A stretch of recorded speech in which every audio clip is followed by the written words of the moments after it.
Faut vraiment que je retourne bientôt chez le coiffeur. Salut les petits potes, on se retrouve aujourd'hui dans une nouvelle vidéo pour vous expliquer comment j'ai réussi à aimer mon corps en 8 points. Donc c'est parti. Alors, premier point, c'est que le sport m'a fait revivre. C'est pas plus compliqué que ça. Je faisais du sport quand j'étais plus jeune. J'ai fait beaucoup de gym. J'ai fait du tennis. Enfin bref, je vous avais fait une vidéo sur mon parcours sportif. Je pense qu'elle était très intéressante et très utile. Mais en tout cas, je vous l'avais faite. Et, excusez-moi, j'ai un souci de nez. Voilà. Et quand j'ai accouché, ça a été très compliqué pour moi de ne plus faire de sport et je ne savais surtout pas quoi faire. Je voulais me remettre en forme mais je ne savais pas quoi faire. Et le sport m'a redonné de la joie de vivre parce que je passais mes journées sur le canapé et à m'occuper de mon fils qui était tout petit. C'était pas les meilleures journées de ma vie, on va pas se le cacher, hein. Donc le sport m'a évidemment aidé à retrouver un corps que je voulais à peu près. En tout cas, j'ai perdu mes kilos de grossesse et puis après, nos objectifs évoluent, notre corps avec, et de toute façon, on n'est jamais content. Deuxième point, c'est que je me suis beaucoup focalisée sur le positif. Alors je sais, c'est très très facile à dire, mais très dur à faire. Quand vous vous mettez devant un miroir, arrêtez de voir que, je ne sais pas, par exemple, vous avez des grosses cuisses, vous avez des gros mollets, vous avez le ventre pas plat, vous avez des bras trop fins. De toute façon, on n'est jamais content. Donc, plutôt que de se focaliser sur le négatif qui de toute façon va attirer du négatif, focalisez-vous sur le positif et on le sait, le positif attire le positif. Donc, il n'y a pas à tortiller, c'est comme ça. Donc moi, c'est ce que j'ai appris à faire, c'est pas venu en claquant des doigts, je vous rassure. J'ai mis beaucoup de temps et je travaille encore dessus parce qu'il y a des jours où je suis littéralement dans un mood absolument abominable et du coup, j'ai un peu de mal à voir le positif. Mais j'y arrive quand même. Donc vous mettez devant la glace et vous dites « Ah bah, ok, j'ai peut-être ça qui va pas, mais à côté de ça, j'ai ce point-là qui me plaît, j'ai ça qui me plaît et j'ai ça qui me plaît. » Voilà, c'est pas plus compliqué.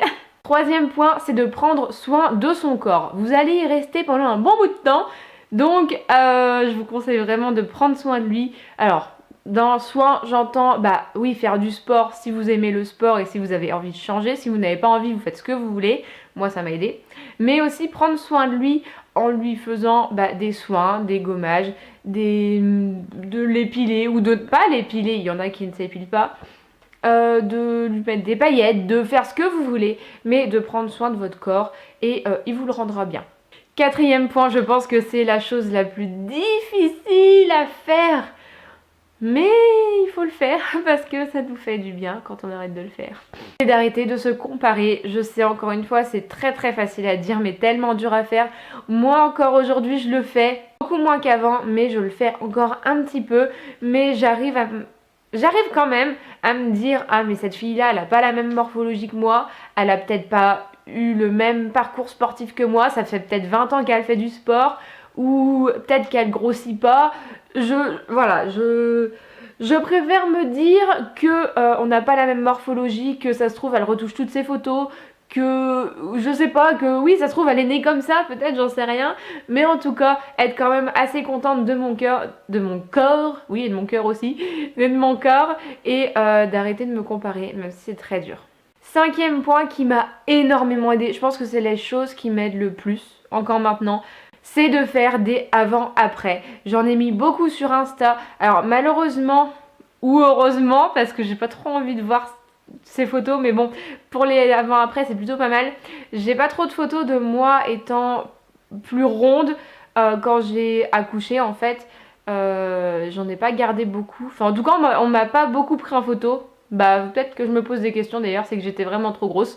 Bref, faire ces montages là, ça me réconforte parce que je me dis putain, j'ai pas fait tout ça pour rien en fait, je me suis pas tapé des heures d'entraînement pour rien, ça se voit parce que quand on se met devant le miroir, on se dit putain mais tout ce que je fais en fait ça sert à rien. Ressors tes photos d'avant, tu te dis ah si, ça a peut-être marché un petit peu quand même.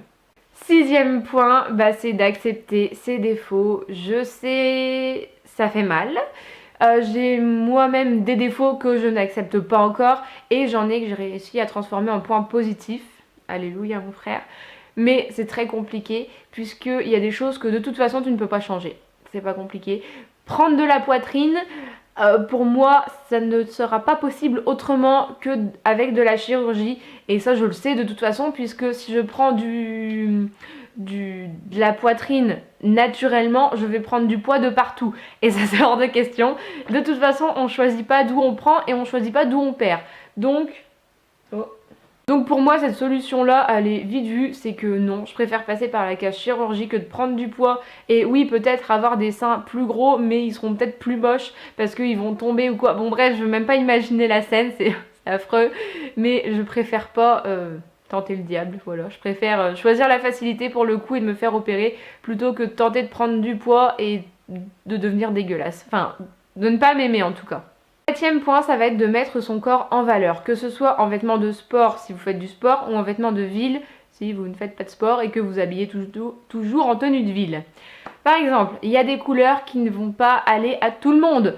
Le noir, c'est clair que ça va pratiquement à tout le monde. Je dis pratiquement parce que doit sûrement y avoir des exceptions, mais en tout cas le noir, si vous trouvez trop forte, ça amincit, ça pour le coup c'est vrai. Je ne peux pas mentir, c'est vrai, c'est prouvé, donc le noir ça amincit. Et si vous voulez paraître un peu plus en chair, essayez de mettre des couleurs claires ou des couleurs un peu plus vives, peut-être que ça va vous aider. Je sais que moi le clair ça me va pas tellement parce que justement ça me fait un peu plus boulotte et je suis pas trop fan, mais après vous mettez ce que vous voulez. Faites attention aussi à votre morphologie. Moi je vous avouerai que je me focalise pas là-dessus parce que je la connais pas, donc du coup ça ne va pas m'aider. Mais je sais qu'il y en a qui ont la taille, la morphologie O, X, T, je sais pas quoi, bref c'est que des lettres. Et moi perso j'y connais rien, mais vous pouvez demander à des gens, ils vous aideront sûrement à connaître votre morphologie. Et pour vous habiller et vous mettre en valeur, ça vous aidera très certainement.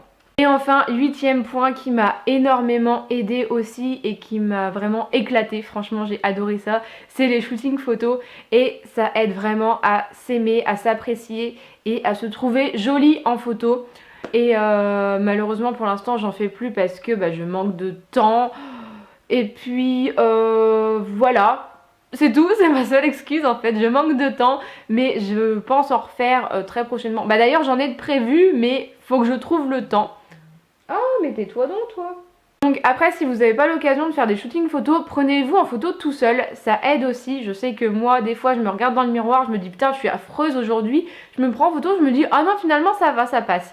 Donc les photos, je vais pas dire que ça vous transforme parce que c'est pas vrai du tout, sauf si vous passez par la case Photoshop, ce qui n'est pas mon cas. Après vous faites comme vous voulez, mais en tout cas ça aide à vous voir autrement que dans un miroir. La photo est figée, vous pouvez regarder vraiment où ça va pas, mais focalisez-vous sur ce qui va. Et les shootings photos ça aide déjà à prendre confiance en soi, puisque vous êtes avec un photographe qui va vous dire tiens tu devrais faire comme ci, comme ça, si vous n'êtes pas habitué. Si vous êtes habitué, en général il vous laisse faire ce que vous voulez.